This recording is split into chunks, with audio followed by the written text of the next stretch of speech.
Hey, Holy Wise Vibe Tribe, wanna go with me on a ride? Let's go, hey, let's speak, let's have some meaning making happen.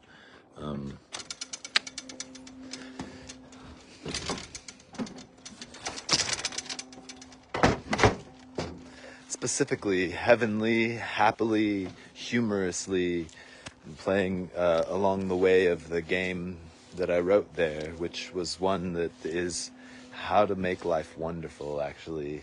And from the perspective of that purpose, that game, that ideal, that value to aim for that for giving anything else that seems to be in the way, on the way, to be able to see through, prior to, underneath, around and about, that we all have one wholly meaningfully meaningful meaning, hey, underneath separate meanings that seem to be separate interests of things like clashing waves. There's a deep peace sea.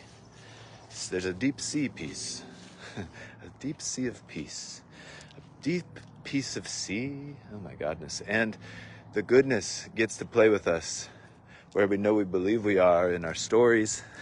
And he is a character, and she is, and they are, and everyone is a partial part, biased, and playing their part in some way, a part of a collective momentum of things that the authenticity of them gets to meet and need to have to get to in a story intelligently adapt to adapt to, which is what in spiritual terms a man who I shall not name coined this term, this sentence, which is uniting. We separate, but for the chance at reuniting. Like the only reason anything ever separates in reality, to always return to relieving the suffering of all sentient beings, in the immediacy of seeing beyond the screaming separation of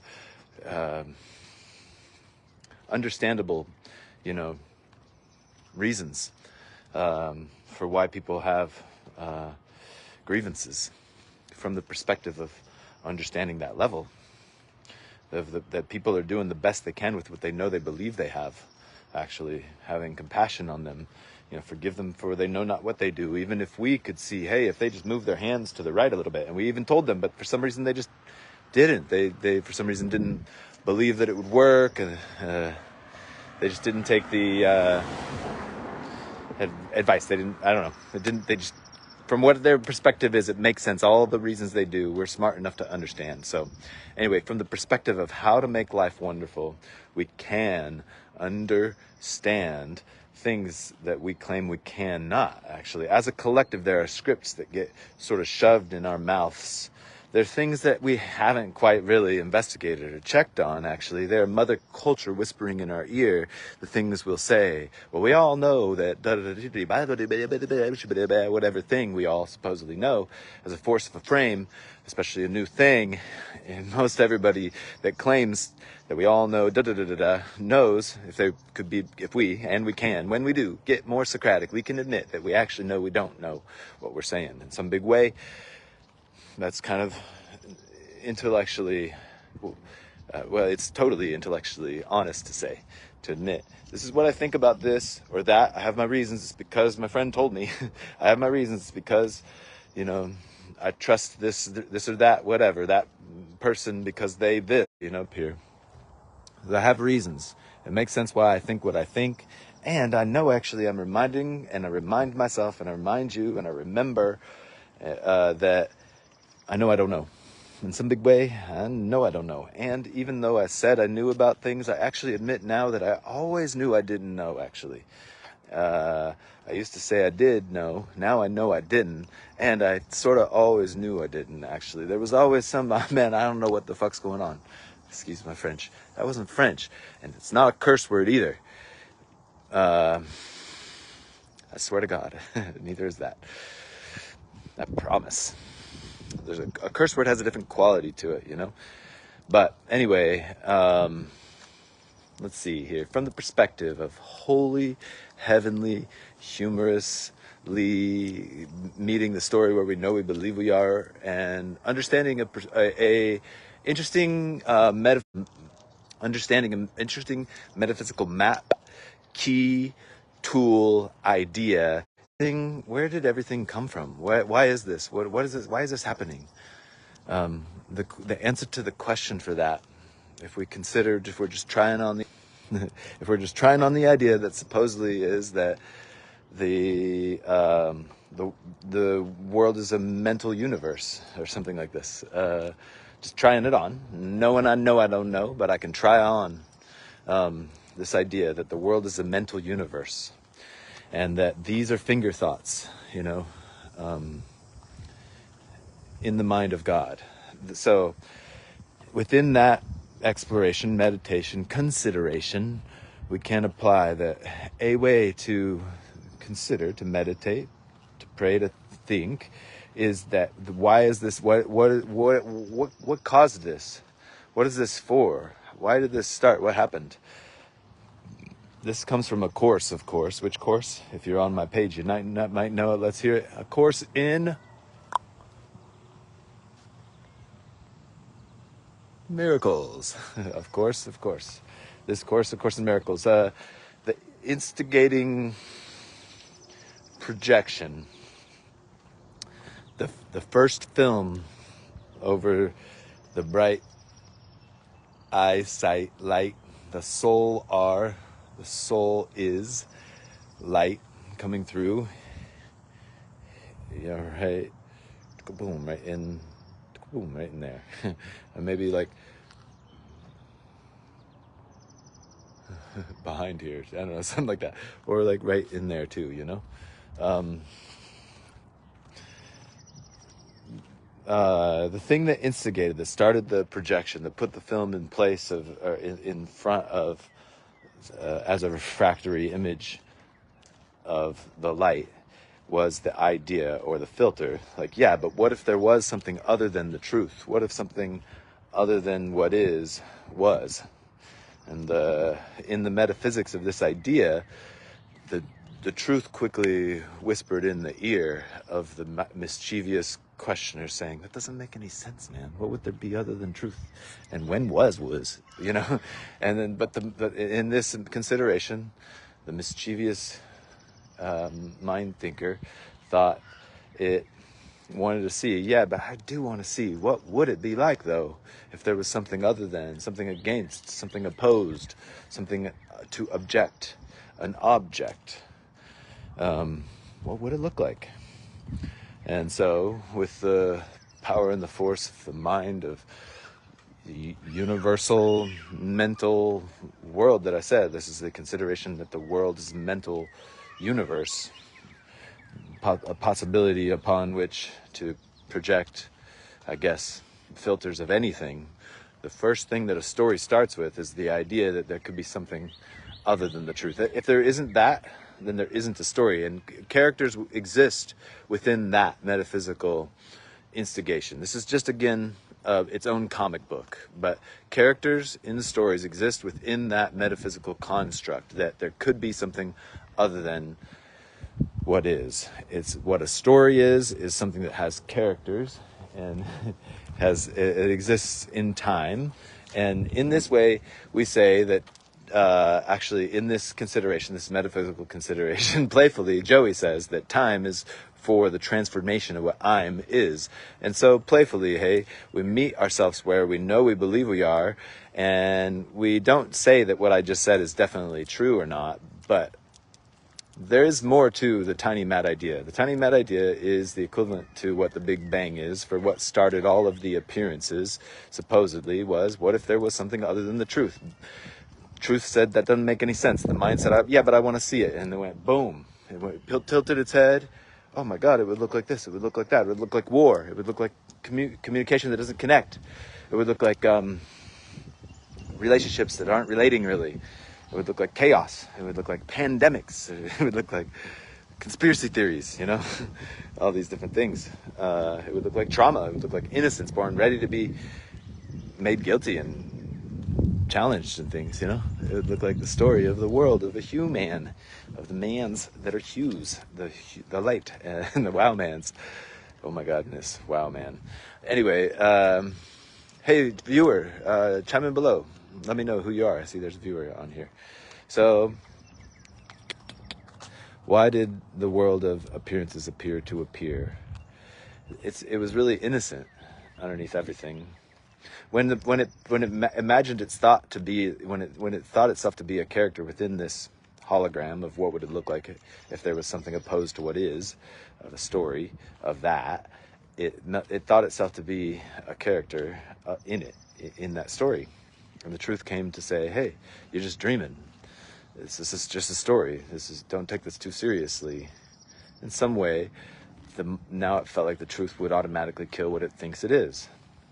This is again just a consideration, justly. It's a just consideration, and the mind immediately defended its projections to be a place where truth could enter not and where God would not be. This is the furthering of the immediacy. It all happened in one immediate hit, basically. The truth the projections doubly defended themselves, supposedly to be a place where truth could enter not and where God would not be. And so the path of heavenly on the way to heaven is the path on the way within to where before time was is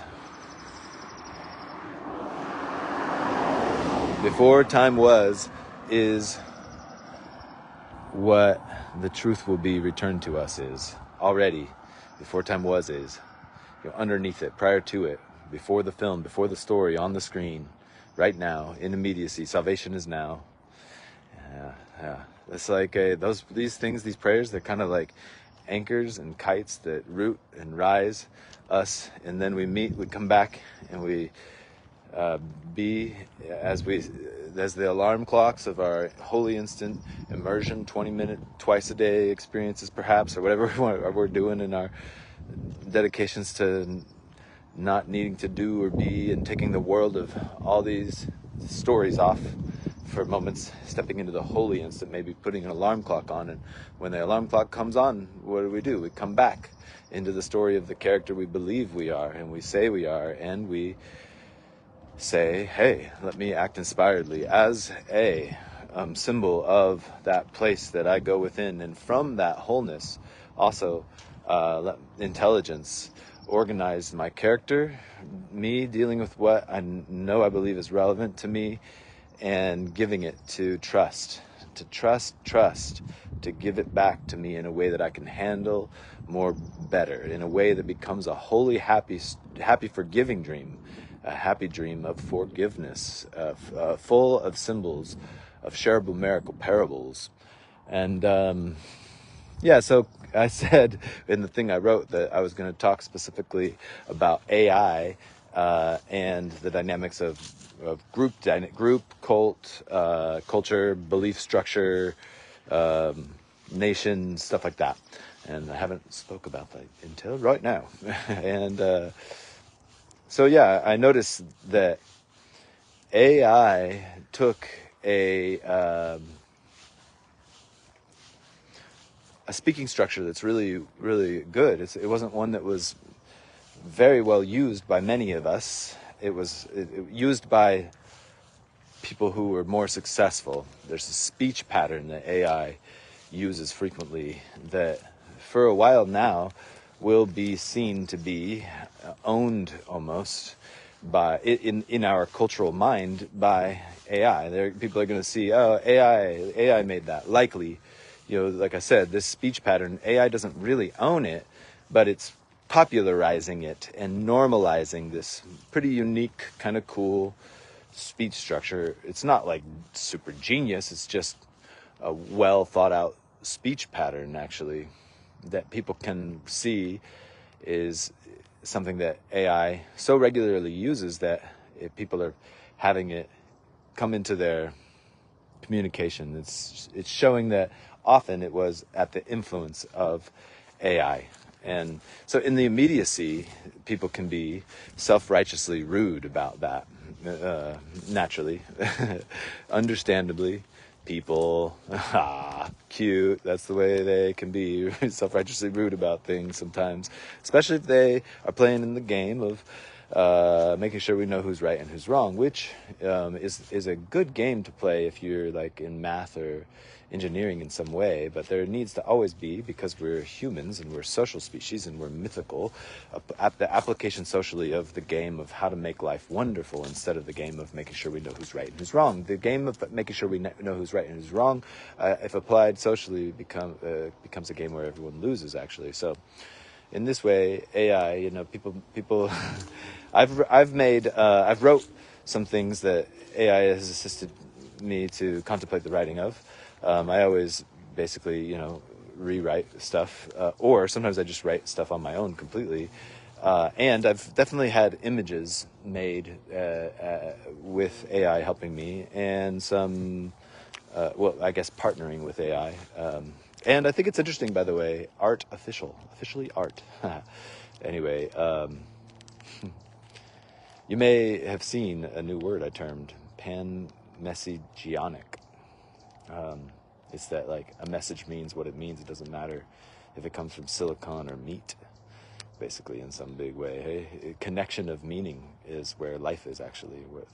When the meaning connects, when communication communicates, this is life, and it exists in this instant as a holy connection, not something to diminish. There can be other things explained about it, but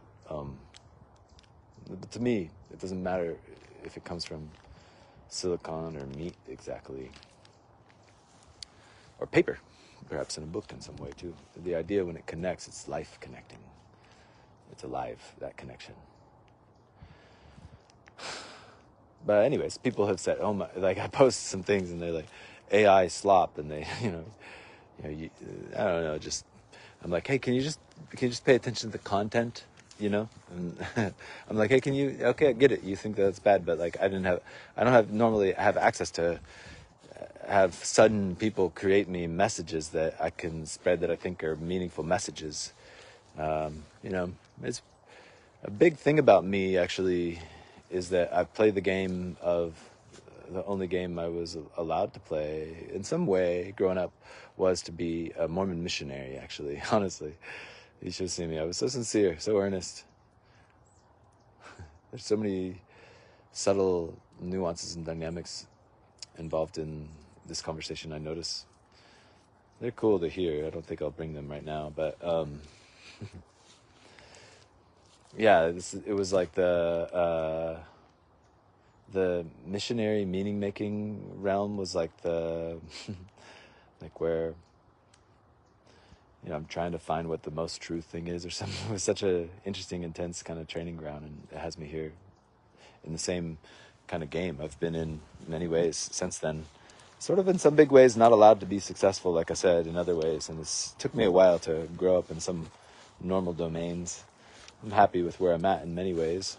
Super blessed, super thankful for my path, and so much nuance too. So anyways, the other dynamic I said I was going to talk about was cults and like nations and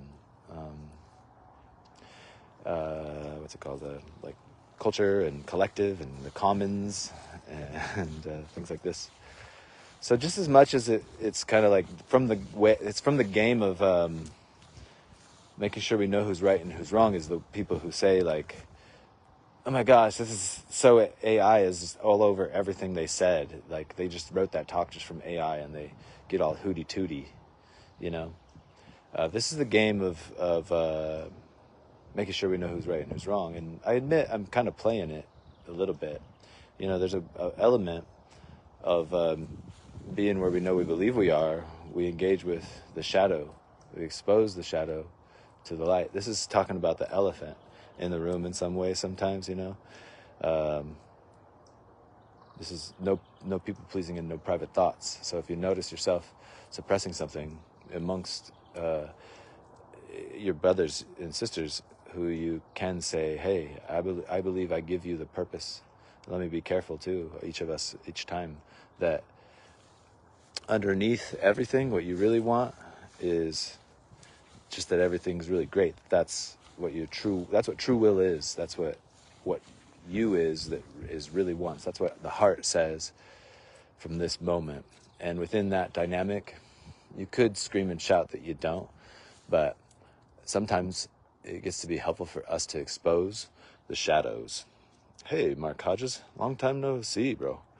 Welcome to my book face. So, yeah, so there's sharing light, which is like sharing truth. And when we do so, like it expands, actually.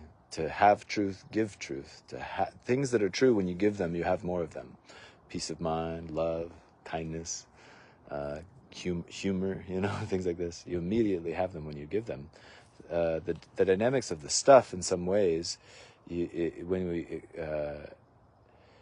if I give you this penny, then I don't have it, we could say. Like if no, I don't have it, because I just gave it to you. And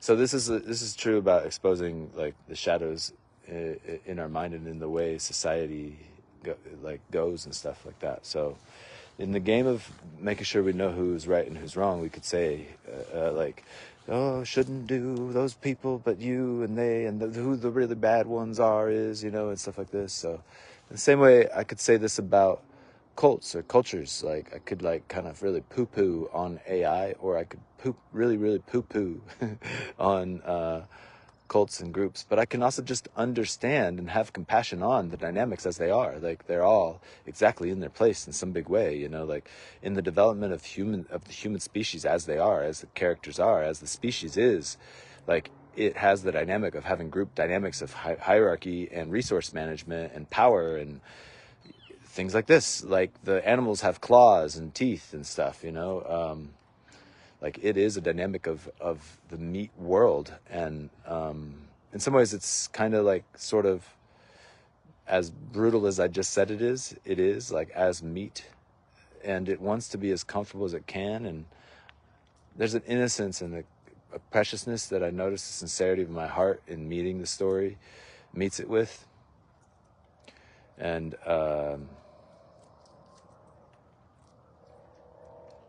yeah, like let's see here, growing out of a specific, very deep experience with a religious culture. If you cared and you heard, you would have compassion on what I would say about my dynamics in it. But it's like I don't want to shame it too, because it's just like that's just the dynamics of the way the momentum of the animals are going at the moment. And in some ways I can see underneath all the people who were very directly involved in my life during those times, there was innocence and a desire to do good in many people's, like very obviously easy to see. And then also just a desire to, in some ways, just like, man, just give me some relief. I'm just trying my best, scrambling various ways. And so that's, let's see, all of what I've got to say. And I wonder, have you ever heard of this game, of those two games?